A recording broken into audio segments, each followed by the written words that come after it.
Good evening and welcome. Well, it's that time of year again, budget time, when the government in power can use it to make a strong statement about the policy direction it plans to take. Will it push for reforms or will it tread water and stay in the same place?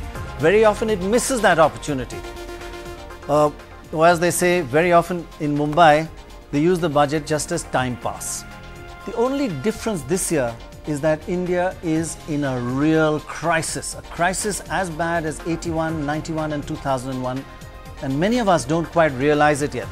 And an indication of the crisis that we are in is as follows. Our sovereign debt, that means our government rating, is currently ranked just above junk bond level.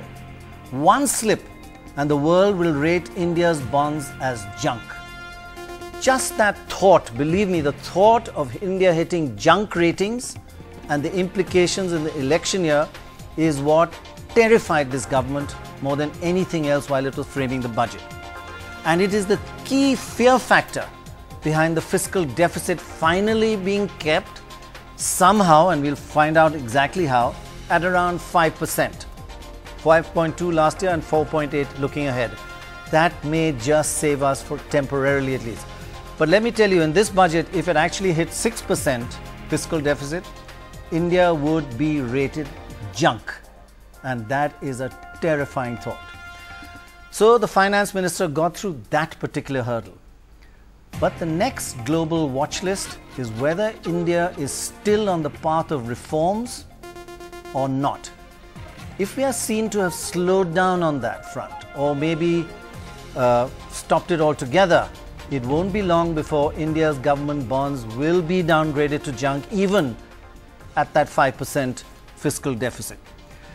So in many ways, this was actually no ordinary budget. There's a global guillotine hanging just above all our necks. And that's what we are fighting against. And does this budget satisfy the world, or are we going to be in trouble?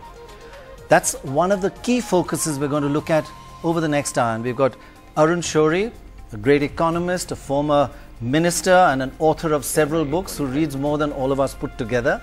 Thank you very much, Arun, for joining us. Naina Kidwai, the new CEO of the Women's Bank, oh sorry, not yet, President of FICCI. And we'll be joined by Jyotiraditya Scindia, who is Minister of State for Power with independent charge, and Narayana Murthy, another thinker, analyst, and perhaps a nationalist at the forefront. Thank you very much for joining us. First of all, Arun, if I may come to you. Budgets in India are beginning to look a little obsolete. You know, they go into minute details. We are going to do something on plastics. We're going to do something on television sets. We're going to do something on SUVs. Doesn't that need to change? Doesn't the government need to use it? Because everybody is watching. So it's a great platform just to tell us big ideas, big problems, and how we're solving it. Yes, and you must have big ideas for that purpose. You see, here, not only budgets, but even the Independence Day address now, imagine what Panditji used to say and what now this Dhobi list, this program, that program. And I thought when Mr. Chidambaram began that, he enumerated the 3-4 major problems that the country faces. I thought he would at last use the opportunity. It did start well, yes. Yes, to say, here are these problems and these are the 5 things I'm going to do. But he just relapsed into that list of 3 banyans and 4 underwear and 4 handkerchiefs. It's so really did you see 5%, okay, we can quibble about whether the figures are a bit dubious, and Naina will know about those numbers very well, but did you see any indicators that this government is on the path for reforms? Actually, outside the budget, since September, under Mr. Chidambaram's leadership and by the government as a whole, they have been taking steps.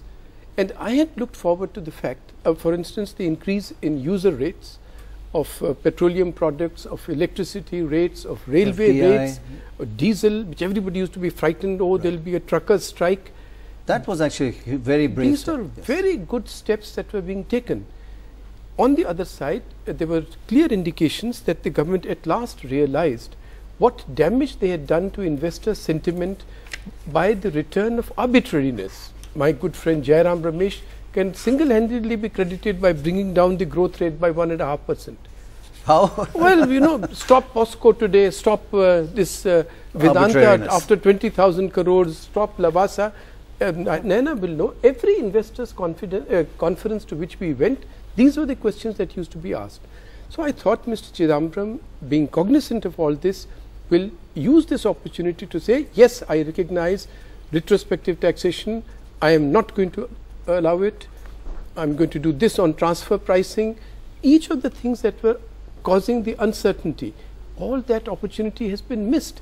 And in fact, if you see the fine print both on residency and I think on the onus on the residency for like Mauritius thing, that way we will look into further details. Right, but also this question of on whom will be the onus of proving what is the commercial substance of your arrangement.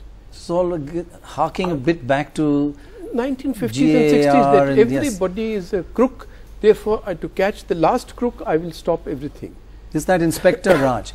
Now Naina, you've looked at the figures. I just want to understand the first hurdle that was really hanging over this finance minister, this fiscal deficit. Yes.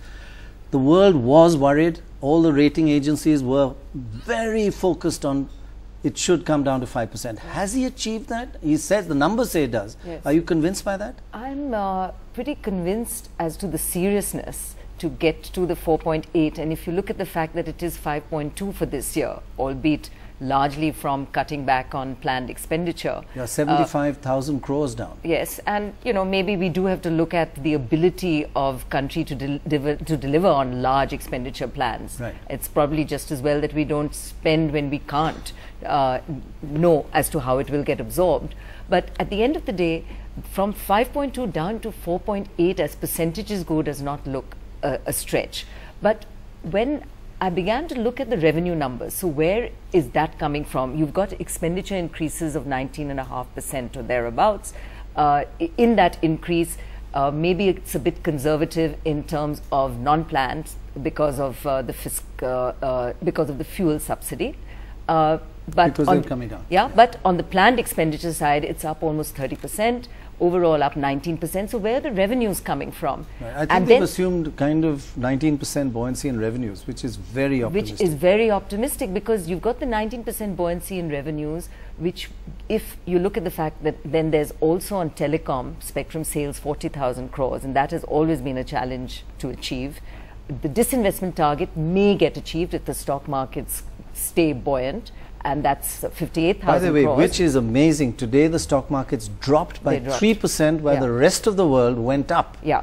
Down 3% in dollar terms, which is what the world looks at, while the rest of the world went up. So it was like a 5% spread. Yeah. And there was a big scare on this Mauritius one, which but that he did clarify. But he has the markets clarified. had closed by then. But it may bounce back tomorrow. But I want to come back to the fact that the 19% on tax revenue increases is based on growth.